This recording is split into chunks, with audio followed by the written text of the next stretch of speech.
Tadi pagi saya sempat adu mulut Pak di Satlantas Gresik, Jawa Timur, ya, tempat domisili saya, ya Pak ya. Tadi itu saya mau mengantar anak saya, mengawal anak saya, kenapa sampai 13 kali kok nggak lulus-lulus. Ternyata himbauan dari Pak Kapolri kemarin tidak diberlakukan. Jadi saya tuh tadi sempat mau menemui Kasat Lantasnya. Setelah saya lihat anak saya tidak diluluskan lagi untuk ke-13 kalinya, saya tadi mau nemuin Kasat Lantas, tapi tidak diperkenankan. Ditanya sama anggotanya, Ibu sudah ada janji. Dari siapa? Dari Bu Marita, saya bilang. Ibu sudah ada janji? Saya bilang belum. Oh, saya telepon dulu ya Bu. Ya, ternyata alasannya Pak Kasat Lantasnya tidak ada di tempat. Berarti Kasat Lantasnya sering bolos dong Pak. Ya kan? Sering tidak ada di tempat, berarti kan tidak profesional, tidak datang tepat waktu. Gitu loh. Nah, kembali lagi ke SIM ya Pak ya. Anak saya ini 13 kali Pak. Anak saya nggak mau anak saya jadi pemain sirkus setelah lulus dari uji SIM. Ya, ternyata himbauan dari Pak Kapolri kemarin nggak dipakai, Pak. Aturannya masih sulit. Nah, tadi saya ngamuk saya di sana. Pada akhirnya nanti saya dirangkul dari salah satu anggota di sana. Bu, mari Bu, komandan saya mau ketemu. Nah, ini tadi saya ketemu Baur SIM-nya, namanya Pak Chandra. Beliau di situ berusaha untuk mendinginkan saya, untuk mencari solusi bagaimana nanti saya luluskan Bu. Ternyata akhirnya punya suami saya yang semula juga dipersulit ya Pak ya, itu juga diterbitkan. Jadi jangan nunggu kayak begini dong Pak. Jangan nunggu orang ngamuk, masyarakat ngamuk dulu baru diterbitkan. Aturannya saya tanya ketika saya diskusi dengan Mbak Ursinya, kami ini Bu hanya melaksanakan peraturan yang sudah ada. Pak Kapolrinya kemarin kan hanya menghimbau Bu, hanya wacana, tidak ada dasar hukumnya kecuali agak diangkat dikit.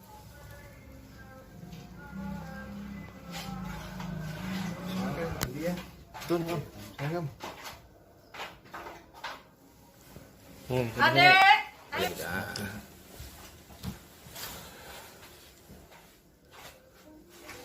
penjara pelajaran ke polisi. Jangan sekali-sekali menjara orang yang nggak salah. Dedek. Kronologisnya begini, kan saya ini kan anak saya kan sudah 12 kali. Nah, saya itu kan besok sekali ada urusan di Satlantas itu, sekalian saya ngawal anak saya. Ternyata saya lihat cara praktek ujian SIM-nya masih seperti itu, masih sesulit itu, dan anak saya ya gagal. Ditambah lagi anak saya ini punya trauma dengan yang namanya polisi, dengan kasus saya yang dulu. Jadinya mungkin itu faktor pemicu anak saya gagal terus, faktor trauma itu. Nah saya kan udah 12 kali, 13 kali kok nggak diluluskan. Nah saya mau nanyakan sebenarnya, mau ke Kasat Lantas itu mau konfirmasi, mau nanya, mau saya aja diskusi, ini sampai SOP-nya berapa kali ujian praktek SIM ini. Nah ternyata saya tidak diperkenankan ketemu Kasat Lantasnya. Banyak informasi depan tuh namanya Mas Agung bilang, bentar ya Bu, ya Ibu sudah ada janji belum? Ibu dari mana? Saya Bu Marita. Belum ada janji Bu, belum.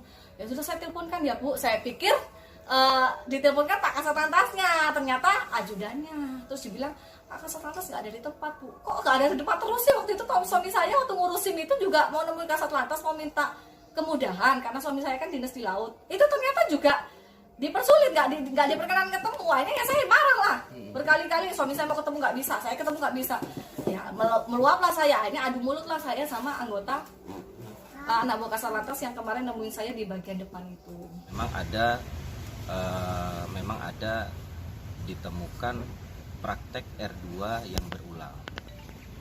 Kami menanggapi hal itu, jadi kita sebetulnya sudah memiliki program coaching klinik di Satlantas Satpas Satlantas Polres Gresik, yang dimana dari beberapa pemohon SIM yang gagal melaksanakan uji praktek itu bisa dilatihkan anggota kami di Satpas Satlantas Polres Gresik pada saat jam tutup pelayanan, yaitu estimasi jam 14.00 hingga 17.00.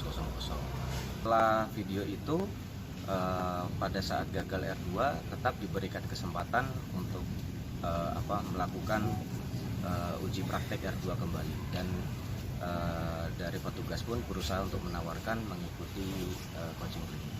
Tapi akhirnya mendapatkan SIM kan? Ya, akhirnya difasilitasi mendapatkan SIM. Apakah karena nulis marah-marah itu atau karena marah? Setelah diuji beberapa kali, alhamdulillah lulus dan bisa diberikan difasilitasi untuk pemohon SIM.